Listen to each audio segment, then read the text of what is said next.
Dancing after the Australian bushfires. When events leave us speechless and traumatised, dancing and being in action like a dance could help. I organised the Your Move tour of 2020 to help with the recovery of bushfire devastated communities in northern New South Wales. This is what happened. I got organised. I had venues. I had contacts. I had my ute all set up for sustainable camping. I took off to central Queensland. My first stop, Binby Camp, an anti-coal mining activist camp. They'd closed down due to COVID-19 and didn't want any activists from the cities coming up. It was a beautiful spot, and I held a dance workshop with a few long-term remaining activists. Using poetry and movement design techniques from my Revolve project, we worked on how to create dance that would be pertinent to environmental messaging that activists could use. And we had a bit of fun. However, across those 2 days, the COVID-19 cases jumped 30%, and that put an end to my Your Move tour for 2020.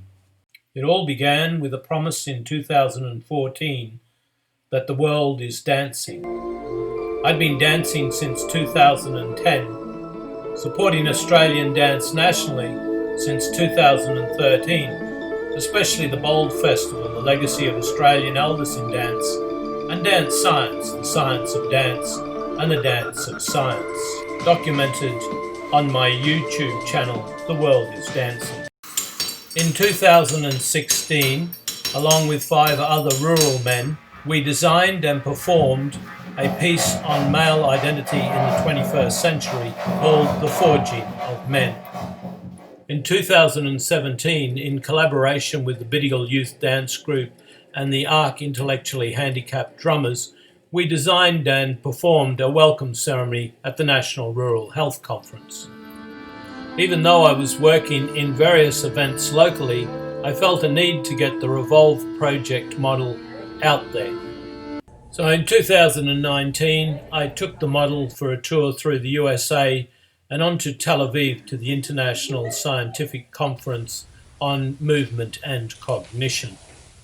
Shortly after my return, Australia entered a 5-month bushfire season, probably the worst on record. It wiped out many whole communities, millions of hectares of forest, and 500 million creatures. Personally impacted by the bushfires, I decided to wrap up my physiotherapy business and career and take my Revolve project to bushfire devastated communities as part of the recovery effort. Well, that takes us back to where we started this presentation, being turned around by COVID-19. Being turned around meant taking the rainy day online projects out of the bottom drawer. An online physiotherapy consultancy to provide services for people in remote communities anywhere in the world. And a movement training series based on my Revolve program. So when you feel you got turned around, stuck, brought down, or overwhelmed, where are you unmoved? You could leave a comment about your experience not being moved and what comes up from the following. That being like it's a dance could help, or dance could help. Try this. Perform one simple movement with one part of your body. Repeat it 7 times. Then choose another part of your body and another movement. Repeat the process. Repeat it again and again until you have 5 completely different simple movements. Now perform the movements as a seamless whole, all strung together. See, it's not so hard to get unstuck in life. You could do the exercise every day for the rest of your life without repeating a performance. And if you merge all the small performances, you would have a whole production, a whole world of performance. By the way, in case you really think you are stuck, remember, stillness is also a phase of movement.